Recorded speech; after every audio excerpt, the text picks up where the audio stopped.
أعوذ بالله من الشيطان الرجيم. بسم الله الرحمن الرحيم. ولا تحسبن الذين قتلوا في سبيل الله أمواتا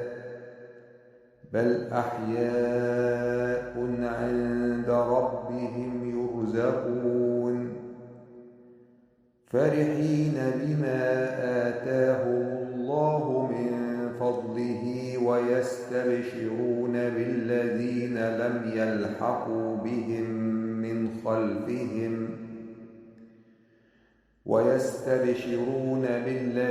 لم يلحقوا بهم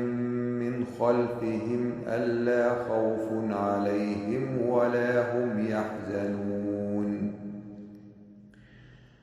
يستبشرون بنعمة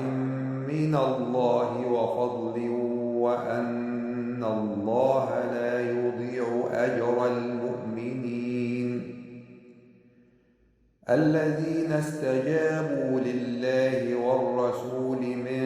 بعد ما أصابهم القرح للذين أحسنوا منهم واتقوا أجر عظيم الذين قال لهم الناس إن الناس قد جمعوا لكم فاخشوهم فزادهم إيمانا وقالوا حسبنا الله ونعم الوكيل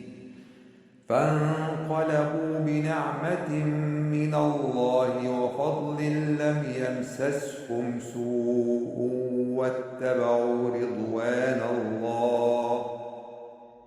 والله ذو فضل عظيم نعمة من الله وفضل لم يمسسهم سوء واتبعوا رضوان الله والله ذو فضل عظيم إنما ذلكم الشيطان يخوف أولياءه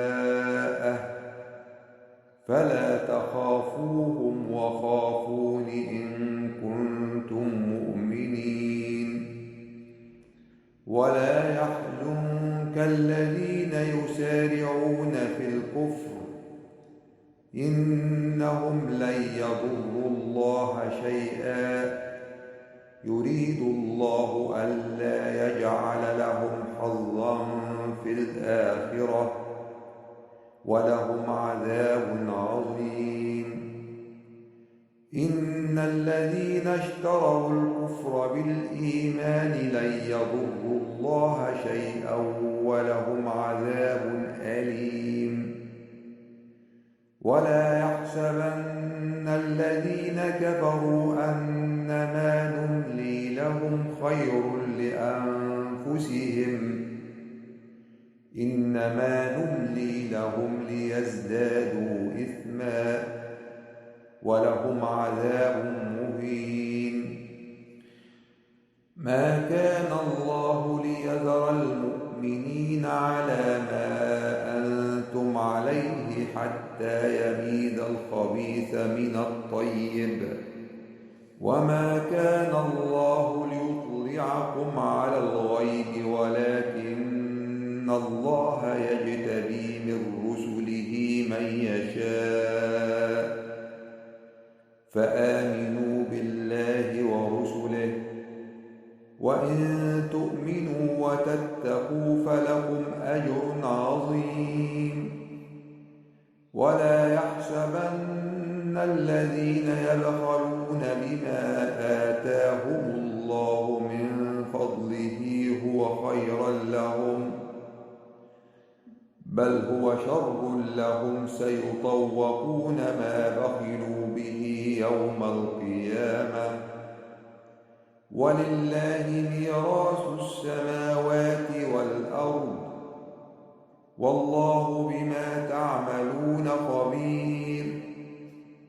لقد سمع الله قول الذين قالوا إن الله فقير ونحن أغنياء سنكتب ما قالوا وقتلهم الأنبياء بغير حق ونقول ذوقوا عذاب الحريق ذلك بما قدمت أيديكم وأن الله ليس بظلام للعبيد الذين قالوا إن الله عهد إلينا ألا نؤمن لرسول حتى يأتينا بقربان تأكله النار قل قد جاءكم رسل من قبلي بالبينات وبالذي قلتم فلم قتلتموهم إن كنتم صادقين فإن كذبوك فقد كذب رسل من قبلك جاءوا بالبينات والزبر والكتاب المنير كل نفس ذائقة الموت وإنما توفون أجوركم يوم القيامة فمن زحزح عن النار وأدخل الجنة فقد فاز وما الحياة الدنيا إلا متاع